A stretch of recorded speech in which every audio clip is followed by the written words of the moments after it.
गोष्ट ध्रुव बाळाची. एकेकाळी उत्तनपद नावाचा राजा होता. त्याला सुनीती आणि सुरुची या 2 बायका होत्या.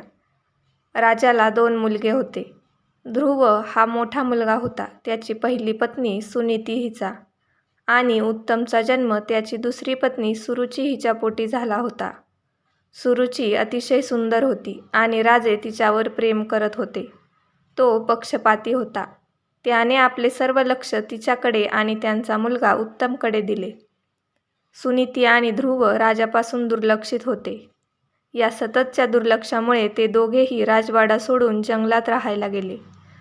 उत्तम आणि सुरुची सर्व राजेशाही विशेषाधिकारांसह राजेशाही जीवन जगले.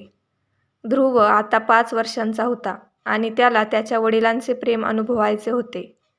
आईला दुःखात पाहून त्याला वाईट वाटले. एके दिवशी ध्रुवने सुनीतीला विचारले, "आई, मला माझ्या वडिलांना भेटायचे आहे. मी राजवाड्यात जाऊ का?" सुनीती म्हणाली, "हो, नक्कीच तू जाऊ शकतोस." ध्रुव राजवाड्यात जायला निघाला. तिथे पोहोचल्यावर राजा त्याचा धाकटा मुलगा उत्तमसोबत खेळताना दिसला. ध्रुवने राजाला हाक मारली, "बाबा, मला पण तुझ्यासोबत येऊन खेळायचे आहे. मलाही तुझ्या मांडीवर बसायचे आहे." राजाने ध्रुवला आपल्या मांडीवर बसू देण्यास नकार दिला. तेवढ्यात सुरुची आली आणि ध्रुवची थट्टा केली. ती म्हणाली, "तुम्ही इथे काय करत आहात? तुम्ही राजाशी खेळू शकत नाही. तुझ्या आईकडे परत जा आणि इथे पुन्हा येऊ नकोस."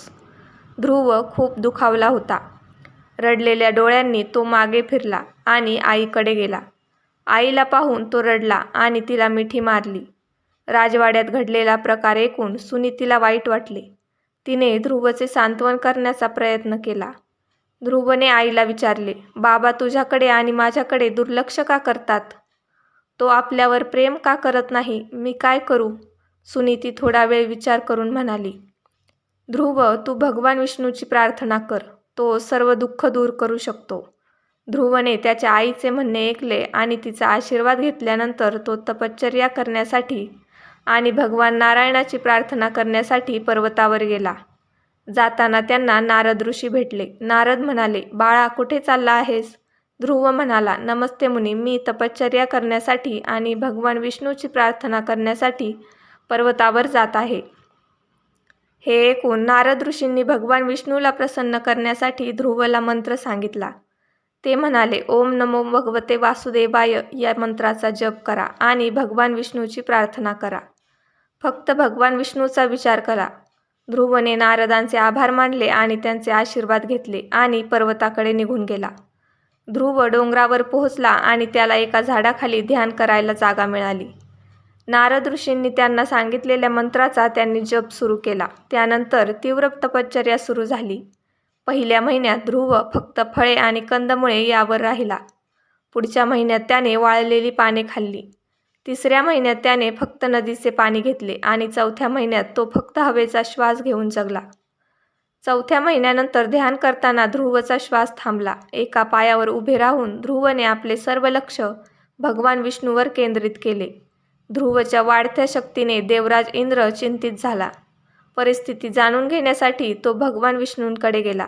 भगवान विष्णूंनी देवराज इंद्राला शांत केले. "ध्रुवची तपस्या पूर्ण होणार आहे. मी त्याला लवकरच दर्शन देईन." थोड्याच वेळात भगवान विष्णू ध्रुवसमोर प्रकट झाले आणि म्हणाले, "मी भगवान विष्णू येथे आलो आहे. तुझ्या तपश्चर्येने मी खूप प्रसन्न झालो आहे. तुला काय हवंय?" ध्रुव हसला पण हलला नाही. त्याने आपल्या सर्व इच्छांवर मात केली होती आणि आपल्या तपस्यांचे उद्दिष्टही तो विसरला होता. त्याला आता फक्त भगवान विष्णूच्या स्मरणात जीवन जगायचे होते. विष्णूने त्याला आशीर्वाद दिला आणि म्हणाले, "ध्रुव, मी तुझी इच्छा पूर्ण करतो. तुम्ही आकाशीय तारा व्हाल. सप्तऋषी तुम्हाला तारेप्रमाणे घेरतील. तू आदरणीय तारा होशील." ध्रुव तारा. ध्रुव त्याच्या राज्यात परतला आणि त्याच्या कुटुंबाने त्याचे स्वागत केले. वयाच्या 6व्या वर्षी त्याचा राज्याभिषेक झाला. त्याने अनेक वर्षे राज्य केले आणि तो एक न्यायी राजा होता. हिंदू धर्मानुसार शाश्वत शांती मिळवण्यासाठी त्याग हा सर्वात आवश्यक गुण आहे. ध्रुवला कोणतीही वैयक्तिक इच्छा उरली नव्हती. म्हणूनच सप्तर्षींनी त्याला ताऱ्याचे सर्वात आदरणीय आसन ध्रुव तारा देण्याचे ठरवले. ध्रुवची कथा आपल्याला हे देखील सांगते की एकाग्रता, दृढनिश्चय, प्रयत्न आणि स्वतःवर आणि देवावर विश्वास ठेवून आपण अशक्य वाटणारे पराक्रम साध्य करू शकतो. आज जेव्हा आपण आकाशात पाहतो तेव्हा आपल्याला ध्रुव आणि सप्तर्षी हे तारे दिसतात. सप्तर्षी हे उर्सा प्रमुख किंवा ग्रेट बेअर नक्षत्र आहेत. ध्रुव हा ध्रुव तारा आहे.